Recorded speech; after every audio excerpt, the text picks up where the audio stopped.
eye is the lamp of the body. So then, if your eye is clear, your whole body will be full of light. Yeah. But if your eye is bad, your whole body will be full of darkness. If then the light that is in you is darkness, how great is the darkness? Now the King James translates part of that, I think, far better than any of the other translations I know of.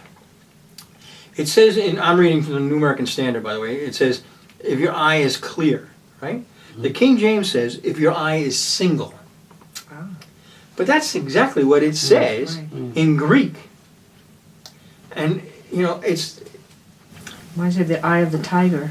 Well, here's the thing. I mean, yeah, it says if your eye is single. And I think that's a far better translation. But it's not as easily understood as such. Exactly. You know, what does it mean to have a single eye?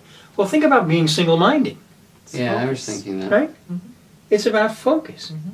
You know, we always, you don't have two brains, but we use the term single-minded all the time. Mm-hmm. So the same thing goes with your eyes. To have your eye single means, well, let me do this. One of the most obvious and disconcerting problems with eyes that there is cross-eyed. Okay.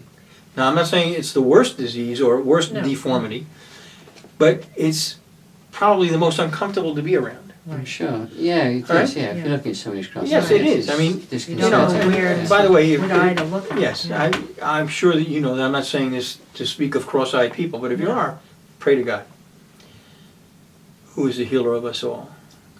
Because the point is, if you're sitting there talking to somebody, and they have one eye looking at you, and the other eye looking over in that direction, you really don't know where they're looking. Right. Yeah. And it's very troubling. It's very disconcerting. Yes. Right? It is. Well, then, what do you think Christians are when they're a pagan or an unsaved person is talking to a Christian, and that Christian has one eye set on Jesus Christ and one eye set on the latest fashions of the world? Things of the world. Because when it comes to this, you cannot be more cross-eyed than to be spiritually cross-eyed. That's right. Because the spirit and the flesh, nothing is farther apart. That's right. Yes. That's right. I can see where the connection fasting comes in. It all works together, yes, it doesn't it? And this is about where your treasures are. Yes. Because if the Lord is your treasure, and you are called, as you are, it says it in the letters of Hebrew in the 12th chapter, to fix your eyes on Jesus Christ, the author, the finisher, the perfecter of your faith. Yes.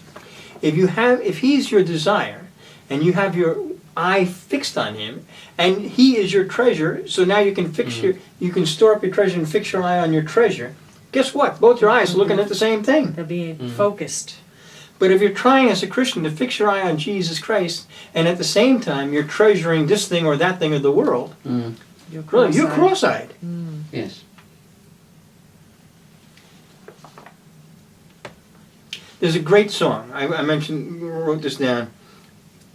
It was written in 1920 by Helen Howarth Lemmel. All right?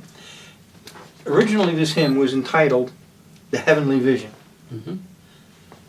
Millions of people today would recognize it instantly as something else. Right. Turn your eyes upon Jesus, look full in His wonderful face, and the things of earth will grow strangely dim in the light of His glory and grace. Yes. It's just such a gorgeous, gorgeous hymn, but such a gorgeous sentiment that when you turn your eyes on Jesus, the things of the world just grow dim. Yes. You no longer treasure them. Yes, it's nice that they're there when you need them, but they're not your treasure. They're just your tools. They're just the things that are there when you need them. So turn your eyes upon Jesus. Look full in His wonderful face, and the things of earth will grow strangely